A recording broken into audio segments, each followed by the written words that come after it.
안녕하세요. 시편 읽어주는 남자. 이 시간에는 시편 120편부터 127편까지 살펴보도록 하겠습니다. 자, 여러분 표제어를 보면은 120편부터 134편까지 이 15편에는 성전에 올라가는 노래라고 이렇게 써 있습니다. 그러니까 이 순례자들이 성전에서 예배하기 위해서 외곽 지역으로부터, 그러니까 먼 지역으로부터 예루살렘을 향해서 여행하면서 부른 노래다, 이렇게 생각하시면 좋을 것 같아요. 20세 이상의 이스라엘 남자들은 1년에 3번, 유월절, 오순절, 또 초막절, 그때 이제 하나님 앞에 자기 몸을 이제 보여야 되는 거죠. 예배하러 올라가야 됩니다. 아마 그럴 때 불렀던 노래들이 아닌가 이렇게 추측할 수 있습니다. 자, 120편. 대적으로 인한 위협 속에서 구원을 요청하고 있는 거죠. 하나님의 형벌로 심판할 것을 이제 경고하고 있는 거고, 그런 장사의 날카로운 화살과 로뎀 나무의 숯불로 하나님이 심판하실 거다, 이렇게 이제 말하고 있습니다. 특별히 이제 5절에 보니까 메색에 머물며 게달의 장막 중에 머무는 것이 내게 화로다. 자, 메색과 게달, 좀 어려운 단어가 나왔는데요. 자, 메색은 이 야벳의 후손입니다. 함, 야벳. 여러분 기억나시죠? 노아의 이제 세 아들이 있잖아요. 자, 그런데 이 야벳의 후손은 이제 유럽 사람들의 조상이 됐죠. 소아시아 쪽 거주하는 민족이라고 할 수 있습니다. 창세기 10장 2절에 야벳의 아들은 고멜과 마곡과 마데와 야완과 두발과 메색과 다라스요. 여기서 이제 메색이 나와요. 자, 그 다음 이제 게달이 나오는데, 이 게달은 이스마엘의 혈통이에요. 창세기 25장 13절에 보니까 이스마엘의 아들들의 이름은 뭐 이렇게 쭉 나오면서 이스마엘의 장자는 느바요시오. 그 다음은 게달과 압부엘과 밉삼과, 예, 이렇게 나옵니다. 자, 여기서 이제 게달이 나와요. 자, 그래서 아라비아 사막 동부 지역에 거주합니다. 그러니까 이스라엘이 여기 있으면 위쪽에서는 아수르와 바벨론, 그다음 밑에는 이제 애굽이죠. 근데 이제 이 동쪽으로 이제 아라비아 사막이 있는 거예요. 자, 그러니까 이 시인이 고향 땅을 떠나서, 고향 땅이 어디입니까? 예루살렘 성이라고 얘기할 수 있겠죠. 그런 고향 땅을 떠나서 황량한 장소에 멀리 떨어져 있음을 언급하고 있는 거죠. 이런 메색이나 게달이라는 거를 얘기하는 거 보면요. 자, 그래서 이 성전에 올라가는 순례자의 노래와 잘 부합하고 있는 것 같아요. 그럼 고향 땅에서 멀리 떨어져 있는데 이제 그 시온산, 또 예루살렘을 향해서 바라보는 거죠. 자, 6절 7절.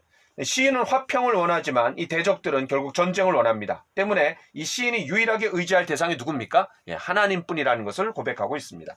자, 121편. 아주 뭐 유명한 복음성가의 배경이 되는 그런 내용이죠. 내가 산을 향하여 눈을 들리라. 나의 도움이 어디서 올꼬? 나의 도움은 천지를 지으신 여호와에게서로다. 여호와께서 너를 실족하지 아니하게 하시며 너를 지키시는 이가 졸지 아니하시리로다. 이스라엘을 지키시는 이는 졸지도 아니하시고 주무시지도 아니하시리로다. 여호와는 너를 지키시는 이시라. 여호와께서 내 오른편에서 내 그늘이 되시나니 낮에 해가 너를 상하게 하지 아니하며 밤의 달도 너를 해치지 아니하리로다. 예, 아주 유명한 그런 축복 복음성가입니다.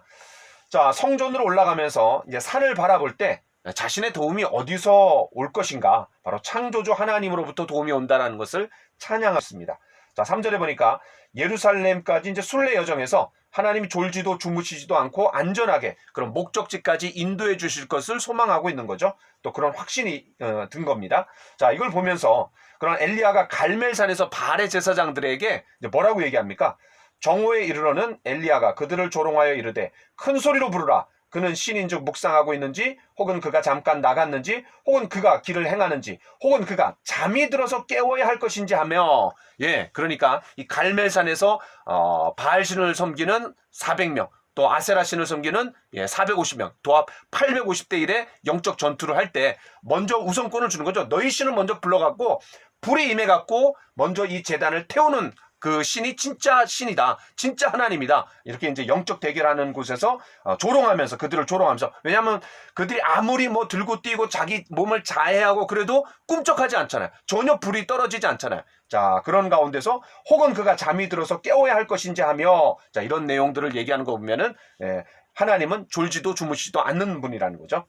자, 그러나 이제 여호와 하나님은 항상 깨어서 눈동자같이 우리를 지켜주심으로 환난 날에 만난 큰 도움이시다라는 것을 우리가 좀 볼 수 있습니다. 자, 5절부터 7절에 보니까 하나님께서 그늘이 되어 주시고, 출애굽했던 이스라엘 백성들에게 구름 기둥과 불 기둥, 바로 그것이 이제 그늘이 되어 주고 밤에는 이제 난로 역할을 했던 거죠. 자, 어떤 위협 속에서도 보호해 주신다라는 것을 이제 이렇게 표현하고 있습니다. 자, 우리 인생 여정 가운데서도 지켜주시고 보호해 주시는 하나님을 우리가 좀 여기서 찬양할 수 있는 것 같아요.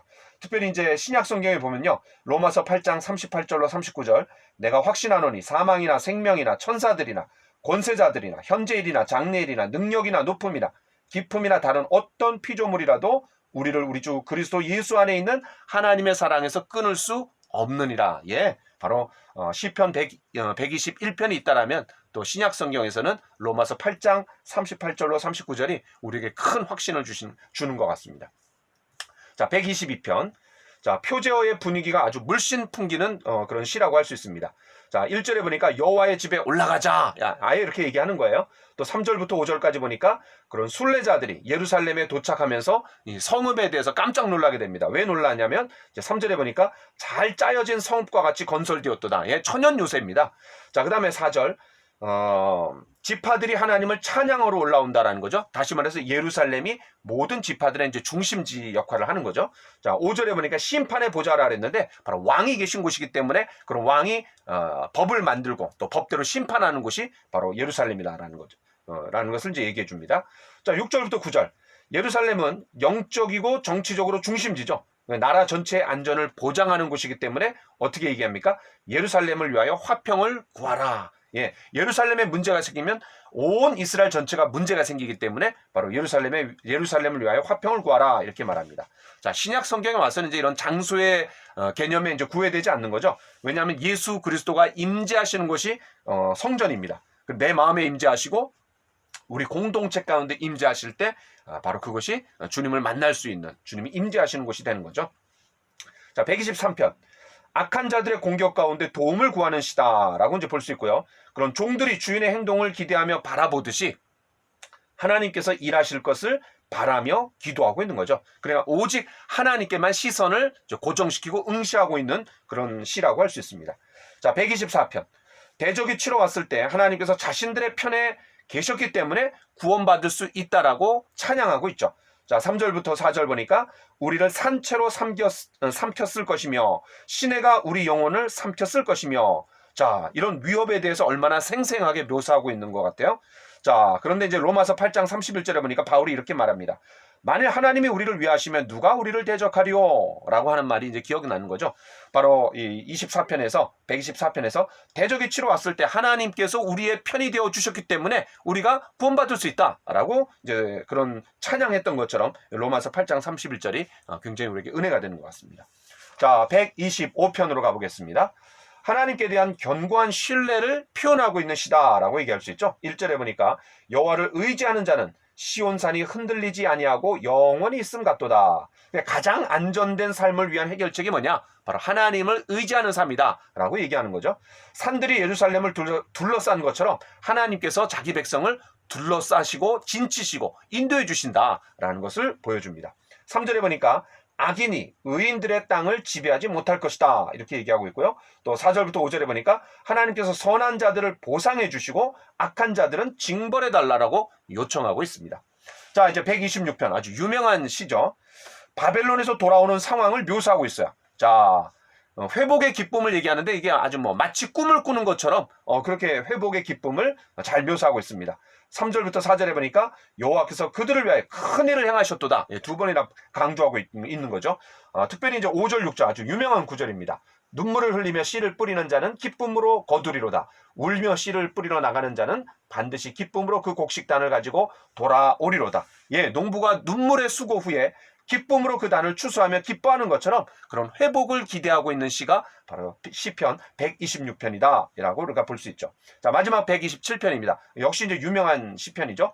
1절 여호와께서 집을 세우지 아니하시면 세우는 자의 수고가 헛되며 여호와께서 성을 지키지 아니하시면 파수꾼에 깨어 있음이 헛되도다. 예, 제가 이제 결혼식을 하고 그 다음 날 아내랑 이제 이 말씀을 묵상하면서 저도 아내도 누구도 주도권 잡는 싸움을 하는 것이 아니라 이 집에 하나님이 주인이시다. 그리고 우리가 그 하나님께 시선을 맞추자. 이렇게 이제 했던 그런 약속의 말씀으로 제가 삼는 시편 127편 1절 말씀입니다. 저한테 굉장히 익숙하고 우리 모두에게도 익숙한 말씀이죠.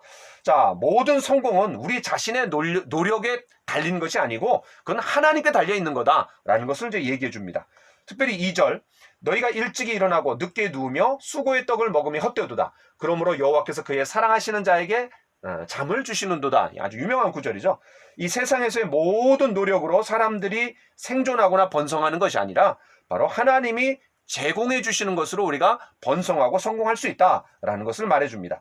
자, 특별히 이제 3절부터 5절, 보라, 자식들은 여호와의 기업이요 태의 열매는 그의 상급이로다. 젊은 자의 자식은 장사의 수중의 화살 같으니 이것이 그의 화살통에 가득한 자는 복되도다. 그들이 성문에서 그들의 원수와 담판할 때에 수치를 당하지 아니하리로다. 자, 그런 자식들이 버팀목이 되어주는 그런 상황을 이야기해 주는 거죠.